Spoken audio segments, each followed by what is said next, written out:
Kita masuk ke materi kita yang selanjutnya, yaitu mengenai isomer alkana. Apa itu yang disebut dengan isomer? Isomer ialah senyawa yang mempunyai rumus molekul sama, tetapi rumus strukturnya berbeda. Contoh.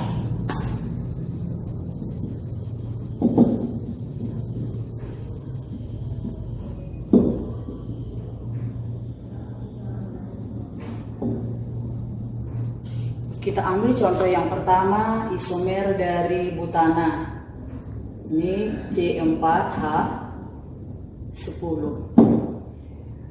Adapun cara untuk menentukan isomer dari butana ini adalah dengan cara memindahkan atom C-nya, sehingga dia nanti akan kita kenal dengan isomer rantai.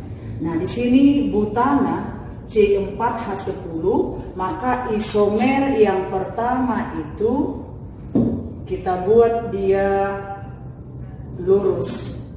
C-nya ada 4, kemudian hanya ada 10. Ingat konsep pada pembelajaran sebelumnya bahwa satu atom C itu harus mempunyai 4 ikatan. Maka di sini hanya 3, 2, 3.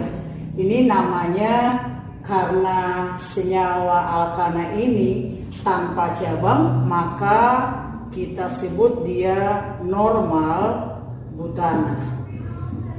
Kemudian yang kedua, salah satu atom C ini kita pindahkan berubah menjadi C ini kita buat menjadi cabang. Ya, lalu lengkapi hanya 3. Ini 1 lagi, ini 3, ini 3. Nah, ini namanya berarti yang ini induknya, yang ini cabangnya.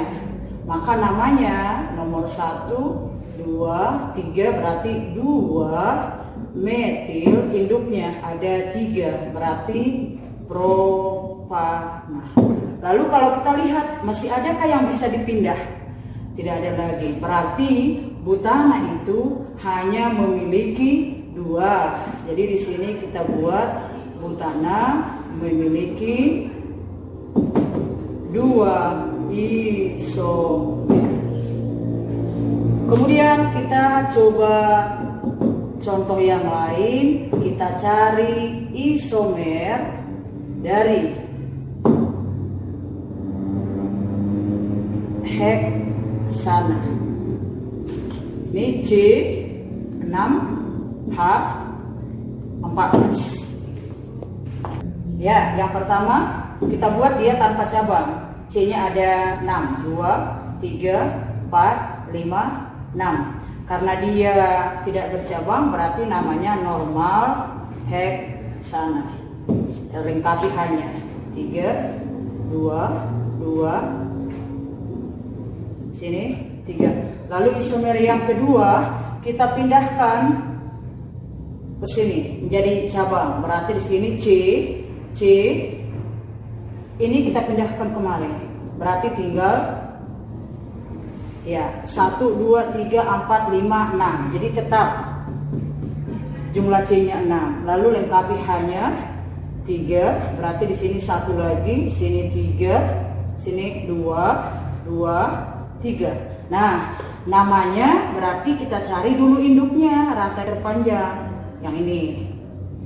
Berarti yang ini cabang, namanya metil. Lalu induknya nomori dari ujung yang paling dekat ke cabang. Berarti 1, 2, 3, 4, 5. Maka namanya 2 metil, induknya ada 5, pentana. Lalu isomer yang ketiga, nih kita coba pindahkan. Nih CH3 pindah ke nomor 3. 1, 2, 3, 4, 5. Ya, di sini C-nya. Lengkapi H, 3, 2, 3. Berarti penomoran 1, 2, 3, 4, 5. Ini induknya. Ini cabangnya, berarti namanya 3 metil pentana. Lalu isomer yang keempat, kita pindahkan. Kalau tadi untuk mengambil ini kita pindahkan kemari. Lalu untuk yang ketiga ini pindahkan ke nomor 3. Lalu sekarang ini kita pindahkan ke nomor 2. Ya, berarti menjadi C, 2, 3, 4. Sini 1, sini 1. Berarti induknya ini 3. Ini udah pas. Ini 2, ini 3. Berarti induknya yang ini, sedangkan yang di atas itu menjadi, dan yang di bawah menjadi cabang. Berarti nomor 1, 2, 3, 4. Maka ada 2 cabang yang sama, sehingga namanya 2, lalu pakai awalan di nama cabang metil. Induknya ada 4, berarti butana.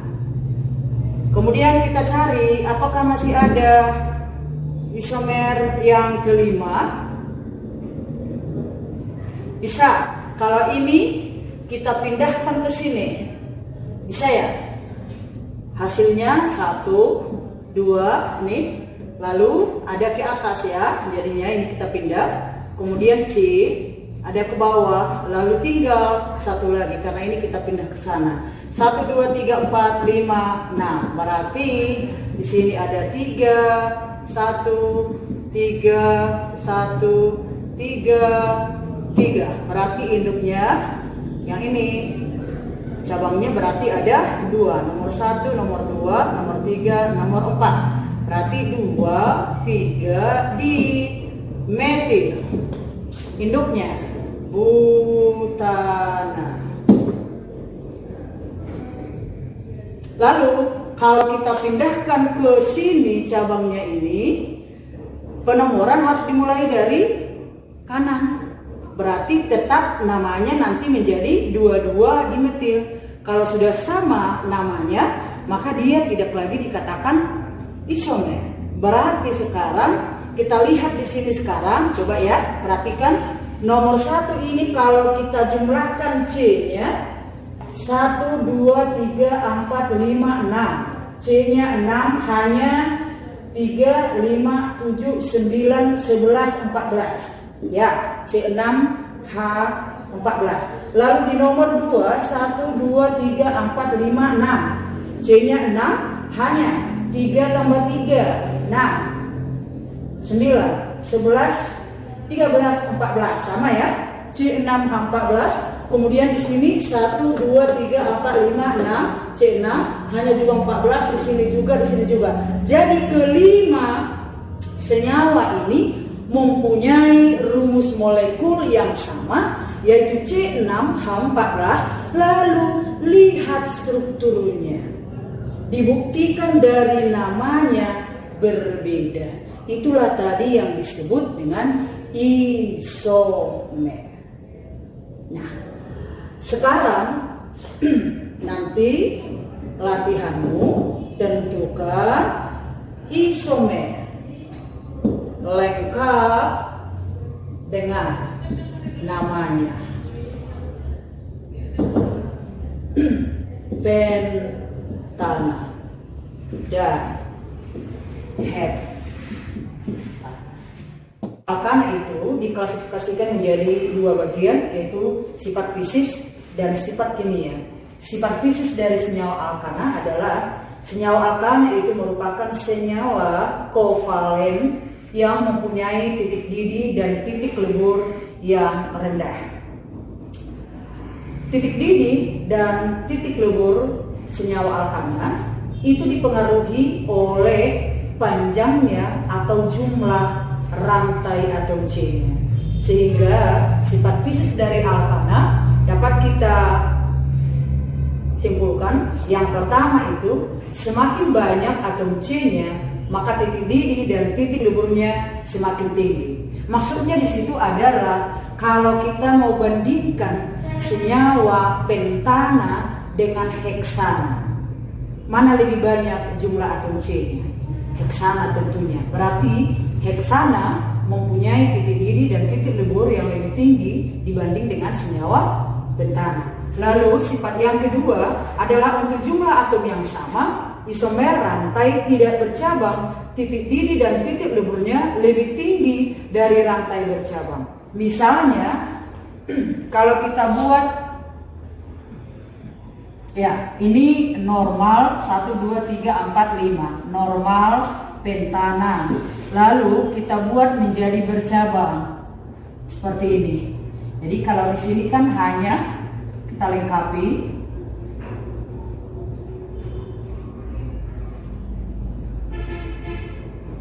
ini namanya 2 metil butana.